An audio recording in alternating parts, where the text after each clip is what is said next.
ကျမတို့နဲ့အတူအမြဲတမ်းပူပေါင်းပါဝင်ပေးပြီးတော့မှကျမတို့ရဲ့ဒီချင်းလူမျိုးတွေကပေါ့အင်မတန်မှချစ်ခင်လေးစားရတဲ့ပြည်သူကလည်းအင်မတန်မှချစ်ခင်လေးစားရတဲ့ဆီယမဒေါက်တာအငင်းကိုဖိတ်ခေါ်ပါတယ်လို့ရှိလေးပုံပေးပါလို့ဟုတ်အားလုံးပဲတက်ရောက်လာတဲ့ကျွန်တော်တို့ရဲ့ညီကိုမောင်နှမတွေနဲ့လေးစားတဲ့ဆရာတွေနဲ့ဒီ live ကိုကြည့်ရှုနေကြတဲ့မိဘပြည်သူဒေါ်လာမိဘပြည်သူများအားလုံးစိတ်ချမ်းသာခြင်းကိုယ်ချမ်းသာခြင်းနဲ့ပြည့်စုံပါစေလို့ကျွန်တော်နှုတ်ဆက်လိုက်ရပါတယ်ဟုတ်ဒီနေ့ကဖလန်မြို့တိမ်တိုက်ပွဲနေဆိုကျွန်တော်မနေ့ကရတယ်ဖလန်ရင်းကြီးလေးထုတ်ဝတ်ထားတာပေါ့နော်အမညာကတော့ messenger လေးလာပြောတယ်စကားပြောရတဲ့အရင်တူတယ်ပေါ့နော်ရှီလေးပြောပြပါဆိုကျွန်တော်ကလည်းနည်းနည်းစကားရှီမပြောတတ်တဲ့ပါတော့တက်တိုင်းတဲ့လောက်တော့ရှီလေးပြောပါမယ်ပေါ့နော်အားလုံးလည်းသိကြတဲ့အတိုင်းပဲကျွန်တော်တို့ဒီဖလန်မြို့တိမ်တိုက်ပွဲကပိစမှုပြည်သူဘက်ကရောပေါ့နော်ပြည်သူဘက်ကရောကျွန်တော်တော်လိုင်းရဲဘော်တွေကရောတော်လိုင်းရဲဘော်တွေဘက်ကရောပိစမှုတော်တော်လေးများခဲ့တဲ့တိုက်ပွဲတစ်ခုဖြစ်ပါတယ်ဖလန်ကိုကျွန်တော်ဆက်ရောက်ချင်းတော့ကဆိုရင်နည်းနည်းလေးအမှန်တိုင်းပြောရရင်ပေါ့နော်စိတ်ထဲမှာအရင်ကြီးဘဝင်မကြတာလေးတွေကြုံရတယ်ပေါ့နော်ကြုံရတယ်ဆိုတော့တခြားတော့မဟုတ်ပါဘူးလို့ဒီစစ်ရေးနဲ့ပတ်သက်ပြီးတော့ဒီလိုလေးဆိုရင်တော့ပိုကောင်းမယ်ဒီလိုမျိုးလေးကတော့ပိုအဆင်ပြေနိုင်တယ်ဒီလိုမျိုးပေါ့နော်တခါတလေတချို့ရဲဘော်လေးတွေရဲ့စစ်သားမပီတာတဲ့ပုံစံလေးတွေတွေ့ရတဲ့အခါ၄နှစ်တောင်ရှိနေပြီဒီကလေးတွေစစ်သားမဖြစ်သေးဘူးဒီရဲဘော်တွေစစ်သားဘာလို့မဖြစ်သေးတာလဲပေါ့နော်စသဖြင့်စသည်ဖြင့်ပေါ့နော်ဘဝင်မကြတာလေးအားမရတာလေးတွေရှိတယ်ဆိုတော့အဲ့ဘဝင်မကြမှုနဲ့အတူကျွန်တော်စိတ်ထဲမှာဒီလိုမျိုးပုံစံနဲ့ဆိုရင်ငါတို့အစင်ရောပြေပါမလားငါတို့အောင်ရောအောင်ပါမလားတိမ်ရောတိမ်ပါမလားပေါ့နော်ဒီလိုမျိုးမေးခွန်းလေးတွေလည်းတော်တော်ကိုမေးဖြစ်တယ်ပေါ့နော်ကိုလည်းမေးဖြစ်တယ်ကျွန်တော်အချင်းချင်းကြားထဲမှာလည်းပြောဖြစ်တယ်ဆိုတော့ဒါပေမဲ့အဲ့ဒီမေးခွန်းတွေအားလုံးကဖလန်မြို့တိမ်တိုက်ပွဲနဲ့အတူတူကျွန်တော်တို့အဆုံးသတ်သွားပြီပေါ့နော်ကျွန်တော်တို့ရဲ့တဦးတယောက်တစုတစ်ဖွဲ့ရဲ့ကြိုးစားမှုအားထုတ်မှုနဲ့မဟုတ်ဘဲနဲ့အစုအဖွဲ့ကြီးရဲ့ကျွန်တော်တို့အားလုံးမြေပြန့်တောင်တန်းမြေပြန့်ကရဲဘော်တွေနဲ့တောင်တန်းကရဲဘော်တွေနဲ့အားလုံးပူးပေါင်းပြီးတော့ဒီနေ့ဒီချိန်မှာကျွန်တော်တို့ကကြီးမားတဲ့အောင်မြင်မှုကြီးမားတဲ့ရလဒ်ကိုယူလာနိုင်ခဲ့ကြပြီ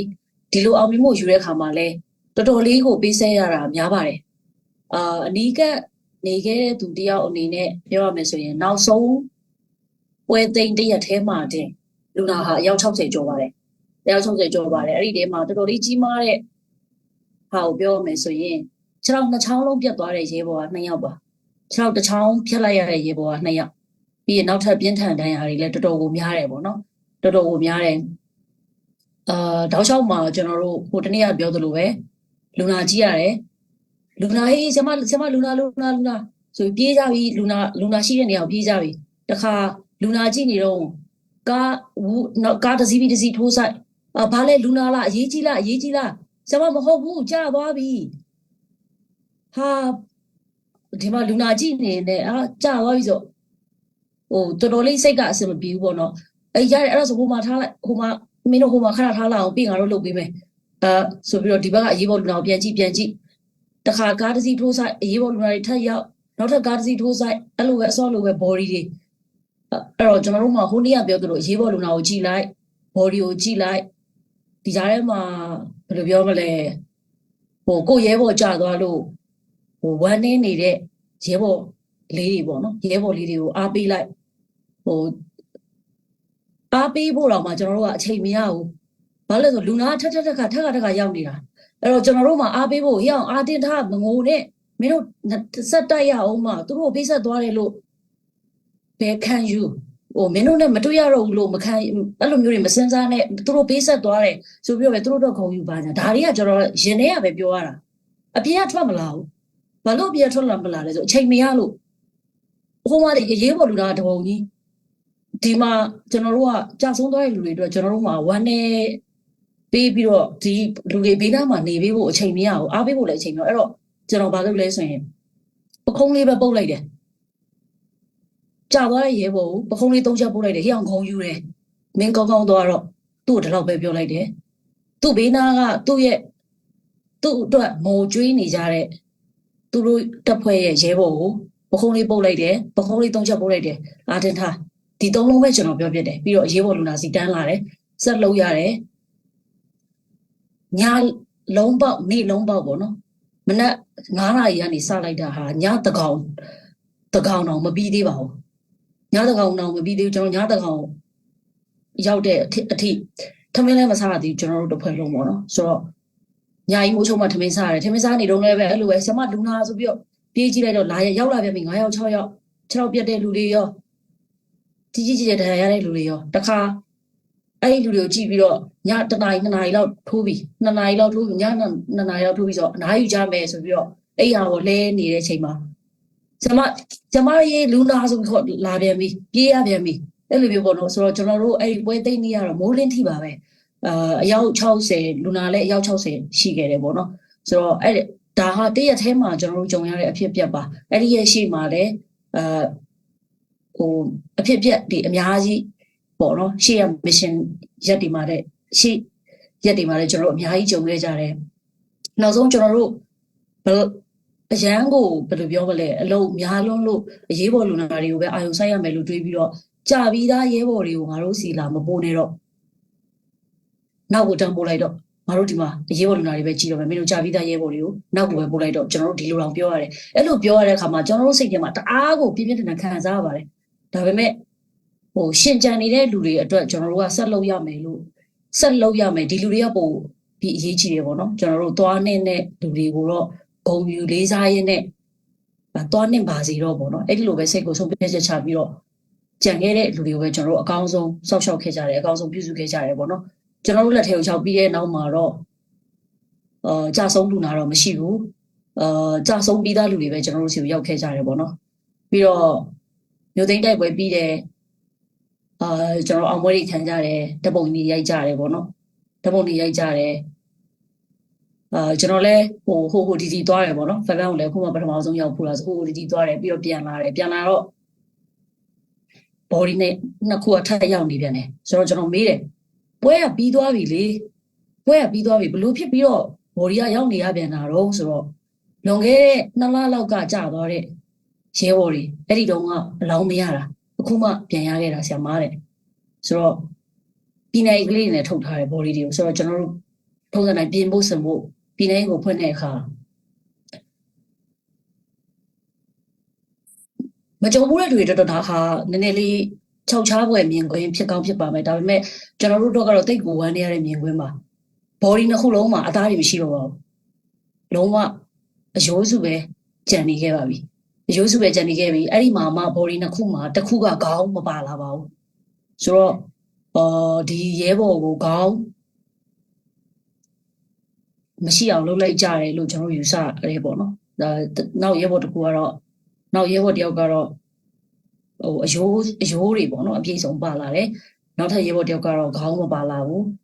ကျန်တဲ့အစိတ်ပိုင်းတွေပါလာတယ်ပေါ့နော်ဆိုတော့ကျွန်တော်တို့ဒီကြံခဲ့တဲ့ရခဲ့တဲ့ရုပ်လောင်းပဲကောင်းကောင်းမွန်မွန်ကျွန်တော်တို့တကြိုလိုက်ကြတယ်ပေါ့နော်ဆိုတော့အဲ့ဒီလိုမျိုးပေးဆက်မှုတွေအဲ့ဒီလိုမျိုးဆုံးတော့လည်းနာခံမှုတွေနဲ့ဒီ flat မျိုးတိုက်ပွဲကြီးကအောင်မြင်ခဲ့တာပါဟိုတလွယ်ကူကူကြီးတော့မဟုတ်ခဲ့ဘူးပေါ့နော်ကျွန်တော်နောက်ဆုံးနေ့မှာဆိုရင်ဘယ်လောက်တောင်ဝမ်းနေစရာကောင်းလဲဆိုရင်အမျိုးသမီးရဲဘော်6 2ချောင်းလုံးပြတ်သွားတာပါအမျိုးသမီးရဲဘော်ပေါ့နော်ဆိုတော့ဒီနေရာမှာကျွန်တော် gender discrimination လုပ်တာတော့မဟုတ်ဘူးပေါ့နော်ကျွန်တော်တို့အမျိုးသားတွေနဲ့အမျိုးသမီးတွေနဲ့တန်းတူတိုက်ပွဲဝင်ရတယ်သို့တော်ညာလည်းပဲဒဏ်ရာရတာများသောအားဖြင့်အမျိုးသားတွေများတာဟုတ်ဘာလို့ဆိုတော့ကျွန်တော်တို့ရှေ့တန်းမှာအမျိုးသားတွေကအရေးအတွက်များတော့ဒဏ်ရာရတာလည်းအမျိုးသားတွေများပါတယ်သို့တော့အမျိုးသမီးတွေလည်းပါတယ်ပေါ့နော်ဒဏ်ရာရတဲ့အချိန်မှာအမျိုးသမီးတွေတိတ်မပါတော့ကျွန်တော်တို့စိတ်ထဲမှာတော့နည်းနည်းလေးပို့ပြီးစိတ်မကောင်းဖြစ်တယ်လို့တော့ဖြစ်သွားတာပေါ့နော်ဆိုတော့အဲ့ညီမလေးရောက်လာတယ်ခြေထောက်နှစ်ချောင်းလုံးကပေါင်အရင်ကနေကျွန်တော်တို့စီရောက်တဲ့အချိန်မှာကိုပြက်လူနီးပါပါဒါair strike ကြောင့်ပေါ့နော်ပေါင်900ဘုံနဲ့ကျဲတယ်ကျဲတော့အဲ့ညီမလေးကအဲ့အနီးနားမှာရှိနေခဲ့တယ်ပေါင်နှစ်ချောင်းလုံးကအရင်ကနေပြက်လူနီးပါဖြစ်တယ်ပေါ့နော်ကျွန်တော်တို့စီရောက်နေတဲ့အချိန်မှာကိုပြက်လူနီးပါဖြစ်တယ်စိတ်ထဲမှာအမှန်တိုင်းကျွန်တော်ရိုးသားစွာဝန်ခံရရင်စိတ်ထဲမှာနည်းနည်းလေးကျွန်တော်ရှုပ်ထွေးသွားတယ်သူ့ကိုမြင်လိုက်တဲ့အချိန်မှာဆရာဝန်တယောက်ရဲ့စိတ်နဲ့ ငါသာဆိုရင်ဆိုတော့သူ့နေရာမှာငါသာဆိုရင်ဆိုတော့စိတ်ကျွန်တော်အဲ့နှစ်ခုကြီးကရှင်တွဲနေတာဆရာဝန်တယောက်ရဲ့စိတ်နဲ့သူ့ကိုငါရအောင်ကယ်ရမယ်သူ့ကိုငါတို့ရအောင်ကယ်ရမယ်အဲ့ဒီစိတ်ရှိတယ်လို့ငါသာဆိုရင်ဆိုတော့စိတ်ကကြတော့ဘယ်လိုဖြစ်လဲဆိုရင်ငါသာဆိုရင်တော့ငါ့ကိုလွတ်ပေးလိုက်ကြပါတော့ငါ့ကိုဆွဲမထားကြနဲ့တော့ငါသွားပြရစီတော့ဆိုရဲစိတ်အဲ့ဒီနှစ်ခုကျွန်တော်လွန်ဆွဲနေမိတယ်အဲ့ဒီအချိန်မှာသို့တော့ကျွန်တော်ဆရာဆရာမတွေတအားတော်ကြပါတယ်ကျွန်တော်တို့လည်းအတူရှိနေကြတဲ့စိတ်သက်သားတွေသူနာမျိုးဆရာဆရာမတွေတိတ်ကိုတော်ကြပါတယ်ကျွန်တော်တို့စီရောက်တဲ့အချိန်မှာလူသားတော်တော်လေးကို shock ရနေပြီပေါ့နော်ခြေထောက်နှချောင်းလုံးအရင်ကနေပြတ်တော့သူတို့တေချာလေးလှုပ်ပေးနိုင်ကြတယ်ပေါ့နော်တေချာလေးလှုပ်ပေးရတယ်ကျွန်တော်ကကျွန်တော်လည်းလှုပ်တော့လှုပ်နေတယ်ဒါပေမဲ့ဆိုတော့အစောပြောသလိုကျွန်တော်စိတ်ထဲမှာဝေခွဲမရတဲ့စိတ်နှစ်ခုဖြစ်နေတဲ့အတွက်ကြောင့်မို့လို့ကျွန်တော်ရှုပ်ထွေးနေမိတယ်ပေါ့နော်သို့တော့ကျွန်တော်ရှုပ်ထွေးနေတဲ့အချိန်မှာကျွန်တော်ဆရာဆရာမတွေကအကောင်းဆုံးလှုပ်သွားတယ်ပြီးတော့အဲ့ဒီလူနာကိုကျွန်တော်ကိုယ်တိုင်အနောက်က operation center ကိုပို့တယ်အဲ့ဒီမှာကျွန်တော်ရဲ့ senior surgeon ဆရာဝန်အကိုပေါ့နော်ကျွန်တော်တို့အကိုကြီးရဲ့ကျွန်တော်ရဲ့နှစ်ယောက်သူ့ကိုခွဲကြတယ်အချိန်မရတော့အကိုကဒီမလေးနေဒါလုပ်လိုက်ငါဒါလုပ်လိုက်မယ်နေဒါလုပ်လိုက်ငါဒါလုပ်လိုက်မယ်အဲ့လိုပေါ့နော်ဆိုတော့အဲ့ဒီ operation center ရောက်တဲ့အထိကိုကျွန်တော်စိတ်ထဲမှာရှုပ်ထွေးနေတော့မှာသူများတွေအားလုံးလုံးဆရာရှိရလုပ်နေပေမဲ့ကျွန်တော်စိတ်ထဲမှာရှုပ်ထွေးနေတော့မယ်သူဘဝကိုဘယ်လိုရှေ့ဆက်မလဲပေါ့နော်ငါတို့သူ့ကိုကယ်ပြီးလိုက်ရင်ငါတို့သူ့ကိုဘာဆက်လုပ်ပေးမလဲသူ့ဘဝရှေ့ဆက်လို့ရအောင်ငါတို့သူ့ကိုဘယ်လိုမျိုးကူညီပေးမလဲအဲ့ဒီမိကုန်းတွေပဲကျွန်တော်လက်ကတော့အလုံးလုံးနေလက်ကတော့ကျွန်တော်စီနီယာအကိုပြောတဲ့အတိုင်းသူညွှန်ကြားတာတွေကိုကျွန်တော်လုပ်နေတယ်သူကဒါလုပ်ဆိုဒါလုပ်ဟိုဟာလုပ်ဆိုဟာလုပ်ကျွန်တော်လုပ်နေပေမဲ့စိတ်ထဲမှာတော့တောက်လျှောက်တွေးနေတယ်တစ်ချိန်တည်းမှာကျွန်တော်6ရောက်တွေကပေါင်ရင်းကနေတအားကိုနာနေတယ်ဘလို့ဖြစ်တာလဲတော့မသိဘူးတကယ်ကိုကျွန်တော်သူ့ကိုခွဲနေတဲ့အချိန်သူ့6ရောက်နှစ်ဖက်လုံးကိုအရင်ကနေကျွန်တော်ဖြတ်နေတဲ့အချိန်မှာကျွန်တော်ရဲ့ပေါင်နေရာတောက်လျှောက်နှစ်ဖက်စလုံးကနာနေတာပါဒါရမရပဲနဲ့ဆိုတော့သူ့ကိုကျွန်တော်တို့ကယ်လိုက်နိုင်တယ်သို့တော့6နှစ်ချောင်းလုံးကတင်ပစုံခွက်ကနေပြီးတော့ပေါင်နှစ်ချောင်းလုံးကိုကျွန်တော်တို့ဖြုတ်လိုက်ရတယ်တန်တော့ဘလို့ရငကိုကလေးကပြတ်တော့ပြတ်နေပြီးသားပေါ့နော်သို့တော်ညာလေးပဲပိုကောင်းတဲ့ကုသမှုအတွက်ပေါ့နော်ကျွန်တော်တို့သူတင်ပစုံခွက်ကနေပြီးတော့ပေါင်ရိုးနှစ်ချောင်းလုံးကိုဖြုတ်လိုက်ရတယ်အဲ့ဒီမလေးကအခုချိန်ထိကောင်းကောင်းမွန်မွန်အဆင်ပြေပြေနဲ့ရှိနေတယ်လောဆယ်မှာကျွန်တော်တို့သူ့ကိုဆက်လက်ပြီးတော့စိတ်ကုသမှုခံယူဖို့အတွက်အိန္ဒိယကိုပို့ထားတယ်ပေါ့နော်ဆိုတော့ဒီညီမလေးကတော့တအားကိုအောင်ဆရာပြောပါလေစိတ်တက်လည်းတော်တော်လေးကြန့်ခိုင်နေတော်တော်လေးမာတယ်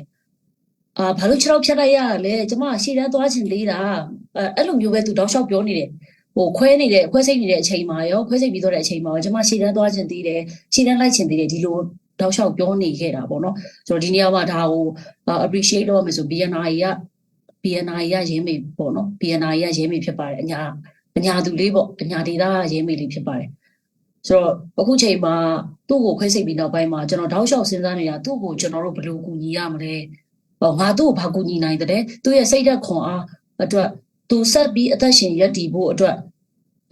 ်သူစိတ်ဓာတ်ကျမသွားဖို့အတွက်ငါတို့ဘာတွေလုပ်ရမလဲပေါ့နော်သူတို့အဖွဲ့ကလူကြီးနဲ့လည်းကျွန်တော်ဆွေးနွေးဖြစ်ပါတယ်ဒီလိုလေးလုပ်ပေးကြရင်ကောင်းမလားဒီလိုလေးလုပ်ပေးကြရင်ကောင်းမလားပေါ့နော်နောက်ကျွန်တော် psychiatric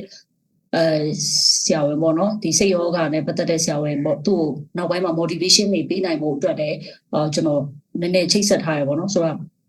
ဒီအကြောင်းအရာတွေကိုပြောပြရခြင်းဒီအောင်မြင်မှုတစ်ခုရဖို့အတွက်ကျွန်တော်တို့ဘက်ကဘယ်လောက်တောင်ရင်းရလဲဆိုတာကိုကျွန်တော်ပြောပြတာပါလွယ်ကူကူနဲ့ရခဲ့တာတော့မဟုတ်ဘူးမြို့သိမ်းတက်ခွဲဆိုပြည်သူတွေကပျော်ကြတယ်ဒီကတော်လန်ပြည်သူတွေပေါ့နော်မြို့သိမ်းတက်ခွဲဟေးတိုက်ပွဲဟေးမြို့သိမ်းတက်ခွဲကြီးလက်ခမောင်းခတ်ပြီးအားပေးကြတယ်တိုက်ပွဲကာလတိုက်ပွဲကာလနည်းနည်းလေးကြာလာတဲ့ခါမပြီးသေးဘူးလားမင်းတို့ကကြာလိုက်တာဘယ်တော့ပြီးမှတော့ပြီးရောပြီးမှလားလူတွေတော့နေကြရတယ်စသဖြင့်တချို့လိုမျိုးပေါ့နော်နည်းနည်းလေးစိတ်မရှိကြတာမျိုးလေးတွေ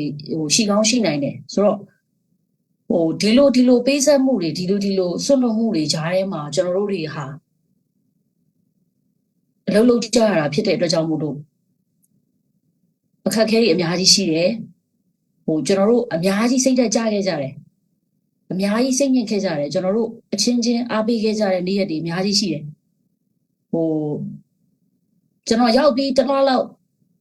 mission နေ့မှာဆိုရင်ဒီ Flam CNDF ရဲ့တိတ်ကိုအားကိုးရတဲ့တပ်မဟာမှုတယောက်ကြာသွားတယ်ကြာသွားတဲ့အချိန်မှာကျွန်တော်တို့စီရောက်ပြီးကျွန်တော်တို့ကုသမှုခံယူပြီးမှပေါ့နော်ကြာသွားခဲ့တာပေါ့နော်နှလုံးနည်းနည်းထိတာပေါ့နော်နှလုံးနည်းထိတာဒါပေမဲ့ကျွန်တော်တို့စီမှာအဲ့ဒီနှလုံးထိတာတော့ကုသမှုကမပေးနိုင်တော့ တရက်ကြော်မှာသူကြာသွားတယ်ကြာတော့အမှန်တမ်းပြောရင်ကျွန်တော်စိတ်ဓာတ်တအားကြတယ်ဟိုငါတို့ဘာမလုပ်ပေးနိုင်လိုက်ဘူးငါတို့မကယ်ပေးနိုင်လိုက်ဘူးအိုးငါကိုသာ confident နေရှိနေတာတကယ်တော့ငါဘာမှမဟုတ်သေးဘူးကျမရဲ့အတိုင်းဝိုင်းမှာလည်းငါဘာမှမဟုတ်သေးဘူးဆရာဝန်တယောက်အနေနဲ့လည်းငါဘာမှမလုပ်နိုင်ဘူးဒီလူနာတော့ငါမကယ်နိုင်ဘူးငါထပ်ပို့တော်တဲ့လူတွေဒါဒီနေရာမှာရှိခဲ့ရင် तू ကအသက်ရှင်နိုင်မှာအဲ့လိုမျိုးကျွန်တော်တွေးပြီးတအားစိတ်တက်ကြတယ်စိတ်တက်ကြတော့ဟိုဖလာရဲ့စစ်ဦးစီးချုပ်ပေါ့နော်ကျွန်တော် CNDF ရဲ့စစ်ဦးစီးချုပ်ကိုCS ကျွန်တော်ပြန်တော့မယ်ပေါ့နော်ကျွန်တော်မင်းတက်ပြန်တော့မယ်ဒီမှာကျွန်တော်ရှိနေတဲ့ဟိုအခြေအနေကပို့ပြီးတော့ကောင်းလာမှာမဟုတ်ဘူးပေါ့နော်ကျွန်တော်ပြန်ရင်ကောင်းမယ်ထင်တယ်လို့ကျွန်တော်ပြောတော့ CS ကဆီယမပြန်ရင်ကျွန်တော်တို့ဘယ်လိုလုပ်လဲပေါ့နော်တခြားလူတွေကိုကြည့်ပါဦးဟိုဒီတယောက်သေးကိုဆီယမမကြည့်နဲ့ပေါ့နော်ဆီယမတခြားလုပ်ပေးခဲ့တဲ့တခြားလူတွေကိုကြည့်အောင်ပါညာပေါ့အဲ့လိုမျိုးတကယ်တမ်း तू ကသာအားပေးရတယ် तू လည်းအဲ့အချိန်မှာစိတ်ဓာတ်တအားကြနေတာဟိုသူတို့ဖလိုင်းရဲ့အရန်ကိုအားကိုးရတဲ့ဟိုရဲဘော်တက်မဟာမှုဆိုတော့ကသူလည်းတအားစိတ်ဓာတ်ကြနေတာဒါပေမဲ့ဟိုစိတ်ဓာတ်ကြတဲ့လူချင်းအတူတူကိုမှ तू ကကျွန်တော်ကိုပြန်အားပေးနေရတာပေါ့နော်ဟိုရှေ့ဆက်ဖို့အတွက်အဲ့လိုကျွန်တော်တို့မှာဒီတိုက်ပွဲကြီးအောင်နိုင်ဖို့အတွက်စိတ်ဓာတ်ကြမှုတွေစိတ်ဆင်းရဲမှုတွေစိတ်ညစ်မှုတွေများစွာကြားထဲမှာအချင်းချင်းအားပေးပြီးတော့မှကျွန်တော်တို့ဒီနေ့အားလုံးရဲ့ရှေ့ကိုကျွန်တော်တို့အောင်ပွဲယူလာခဲ့တာပါဟိုလေကူတဲ့အောင်မြင်မှုမဟုတ်ဘူးတကယ်ကိုတအားကိုခက်ခဲပြီးတော့တအားကိုရုန်းကန်ခဲ့ရတဲ့အဖြစ်ပြက်ပေါင်းများစွာစိတ်နိုင်ရာပေါင်းများစွာစိတ်ဓာတ်ကြမှုပေါင်းများစွာတွေကနေဖြတ်တန်းခဲ့ရတဲ့ရယူခဲ့ရတဲ့အောင်မြင်မှုဖြစ်တယ်ပေါ့နော်ဆိုတော့ဒီအောင်မြင်မှုအတွက်ကိုကျွန်တော်တို့ရဲ့တော်လန်ပြည်သူတွေအားလုံးကိုရဲဘော်ရဲဘက်တွေအားလုံးကရောကျွန်တော်တို့ရဲ့ဒီအောင်မြင်မှုကိုဆက်လက်ထိန်းသိမ်းထားပေးဖို့အတွက်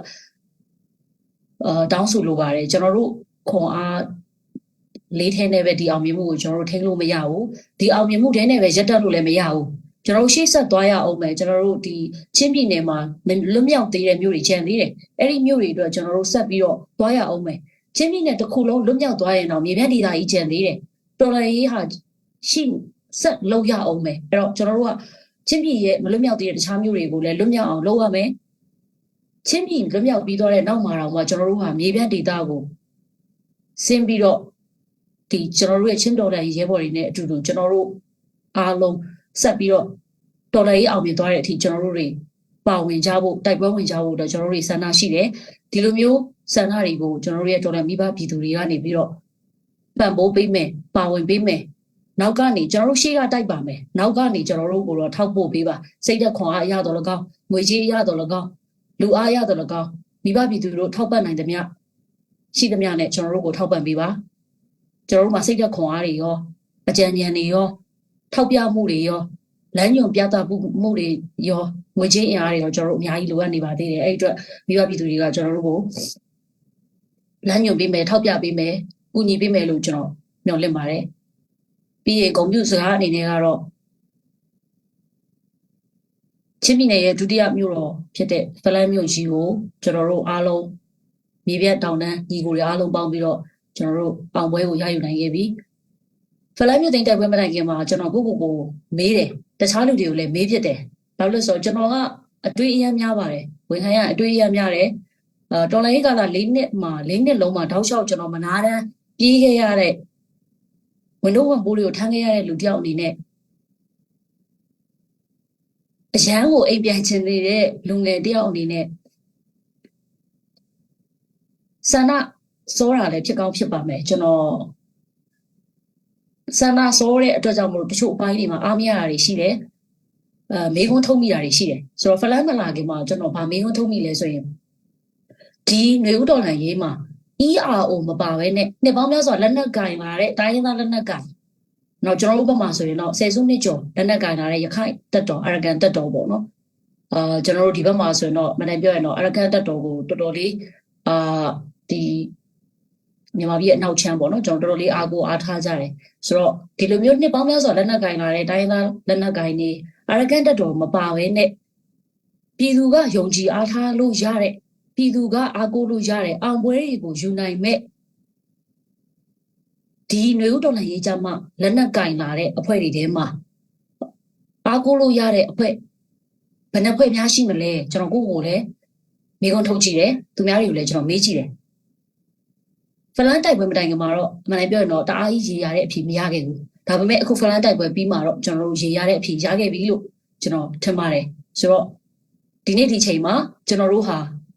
တိုင်းသားလက်နက်ကိုင်နှစ်ပေါင်းများစွာလက်နက်ကိုင်လာတဲ့တိုင်းသားလက်နက်ကိုင်တွေမပါဘဲနဲ့ကျွန်တော်တို့၄နှစ်သားလေးတွေရဲ့ခွန်အားနဲ့လေးစိတ်ပါတဲ့ဒုတိယမြို့တော်ကြီးကိုကျွန်တော်တို့သိမ်းနိုင်ခဲ့ပြီဒါဟာတကယ်ကိုကြီးမားတဲ့အောင်မြင်မှုကြီးဖြစ်ပါတယ်လေးစိတ်ပါတဲ့မြို့တော်ကိုသိမ်းနိုင်ခဲ့တာဟာဒီຫນွေဦးတော်လှန်ရေးမှာရခိုင်တပ်တော်ရှိမယ်ပြီးရင်တခြားအဖွဲ့တွေမှာဘယ်အဖွဲ့ရှိအောင်မလဲပေါ့နော်ရှိအောင်မလဲကျွန်တော်တော့တိတ်တရင်တိတ်မဖတ်တာလားမတွေ့တာလားတော့မသိဘူးပေါ့နော်ဆိုတော့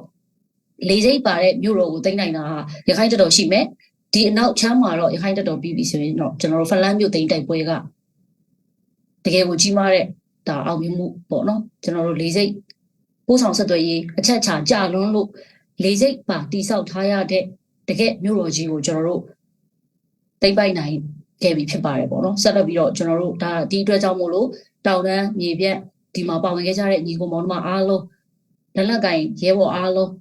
အဖွဲ့အားလုံးကိုလည်းဂုဏ်ယူတယ်ကျွန်တော်တို့ဒီတိုက်ပွဲမှာအစွမ်းကုန်ခဲ့ကြတဲ့ရှေ့တန်းနောက်တန်းအလယ်တန်းလူသမျှနေရာတိုင်းမှာပါဝင်အားဖြည့်ကြတဲ့ကျွန်တော်တို့ရဲ့စေအဖွဲ့ကျမကြီးအဖွဲ့သူနာပြုဆရာဆရာမတွေကျွန်တော်တို့ရဲ့စီနီယာအကိုကြီးနဲ့တကွဒီဖလန်းကဒေသခံဆရာဆရာမတွေနောက်ကလေးမျိုးကလာကူကြတဲ့ဆရာကြီးဆရာမတွေအားလုံးကိုလည်းဂုဏ်ယူတယ်နောက်ဒီဖလန်းမြို့သိမ်းတိုက်ပွဲအတွက်နေရာကြရကဏ္ဍအသီးသီးကနေတာဝန်ယူပေးကြတဲ့နောက်ငွေကြေးအင်အားတော်၎င်းလူအင်အားတော်၎င်းစိတ်ဓာတ်အင်အားတော်၎င်းထောက်ပို့ပေးကြတဲ့ပြည်သူအားလုံးကိုလည်းဂုဏ်ယူတယ်ကျေးဇူးအထူးတင်တယ်လို့ပြောကြရဲနဲ့ကျွန်တော်တို့ရဲ့ဆက်လက်ပြီးတိုက်ပွဲတွေဖော်ဆောင်မဲ့ချင်းညီနောင်ရဲ့စီရေးဖော်ဆောင်မှုတွေမှာလည်းမိဘပြည်သူတွေအနေနဲ့ဆက်ပြီးတော့ထောက်ပို့ပေးကြဖို့အတွက်တောင်းဆိုလိုပါတယ်ဟုတ်ကျေးဇူးတင်ပါတယ်